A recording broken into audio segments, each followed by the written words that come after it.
నమస్కారం. 2 రోజుల నుంచి కేటీఆర్ గారు పదే పదే ట్విట్టర్లో ఆరోగ్య శాఖ గురించి ట్వీట్ చేస్తున్నారు. మీరు ట్వీట్ చేసే ముందు గత ప్రభుత్వం అంటే 10 సంవత్సరాలు మీరు చేసిన కాలంలో మీ వీపు మీరు ఒకసారి వెనక్కి మళ్ళీ చూసుకుంటే బాగుంటుందని ట్విట్టర్ టిల్లుకు చెప్పదలుచుకున్నాను. ఎందుకంటే మీ హయాంలో కరోనా సమయంలో కంప్లీట్గా అన్ని దాచిపెట్టి ఆగం పట్టించిన లెక్క. అలాగే మాతా శిశు మరణాలది 2017లో జరిగినటువంటి సంఘటన. వీటితో పాటు హాస్పిటల్లో మౌలిక వసతులు లేకపోవడం, ఎంప్లాయ్మెంట్ రిక్రూట్మెంట్ చేయకపోవడం, ఇవి కాకుండా ఈవెన్ అంబులెన్స్ కూడా లేకుండా హాస్పిటల్లో 2019లో నిజామాబాద్లో జరిగిన ఇన్సిడెంట్ కూడా నేను మీకు కోట్ చేసి తెలియజేస్తున్నా. ఇవన్నీ పేపర్ కట్టింగ్స్ ఒక్కసారి వెనక్కి మళ్ళీ చూడు. నీ యొక్క ట్విట్టర్కి నేను రీపోస్ట్ పెట్టున్నాను. కేటీఆర్ గారు పాలనలో 10 సంవత్సరాలు మీరు ప్రజల్లో లేరు. అప్పుడు కూడా ప్రగతి భవన్కే పరిమితం అయ్యిండ్రు, ఫామ్ హౌస్లకు పరిమితం అయ్యిండ్రు.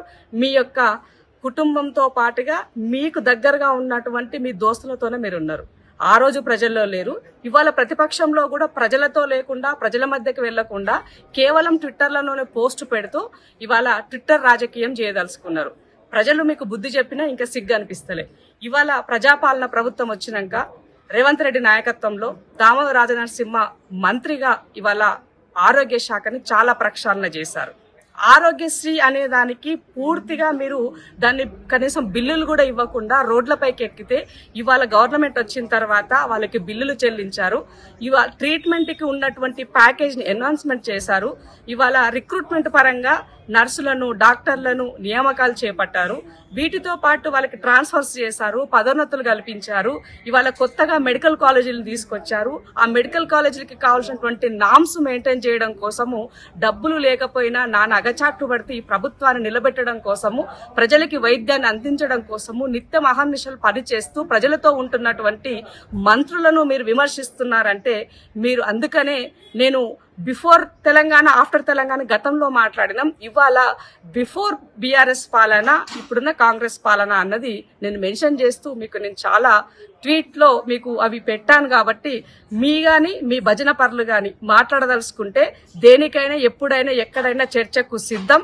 అది అమరవీరుల స్తూపానికి వస్తారా, లేదంటే అదే గాంధీ హాస్పిటల్ ముందుకు వస్తారా రండి, అన్ని ఆధారాలతో సహా మేము ముందు పెడతాని కేటీఆర్ గారికి, ఆ భజన టీంకి హితూ పలుకుతున్నా. నీ బావ మంత్రిగా చేసిండు కదా, నీ బావని అడుగు చెప్తాడు ఏమేం చేసిండు, ఏమేం ప్రక్షాళన చేసిండు అన్నది. దోసుకొని తిననీకనే సరిపోయింది మీ కుటుంబానికి తప్ప ప్రజల సమస్యలు ఎన్నెల్లు పట్టలే. ప్రజల ప్రాణాలంటే మీకు లెక్కలేదు. నీ గడిలో ఉన్న కుక్క చచ్చిపోతే డాక్టర్ను సస్పెండ్ చేసినావు. మీరు మాట్లాడితే ఎట్లా? మనుషుల ప్రాణాల గురించి అసలు మనుషుల ప్రాణాలకు విలువ ఉన్నదా మీ పాలనలో? మనుషులంటే గుర్తున్నదా మీకు? అసలు ఆ సోయున్నది ఎక్కడన్నా? మనుషులంటే ఇట్లా ఈగకు దోమను తీసి పడేసినట్టుగా తీసేస్తున్నారు మీ పాలనలో.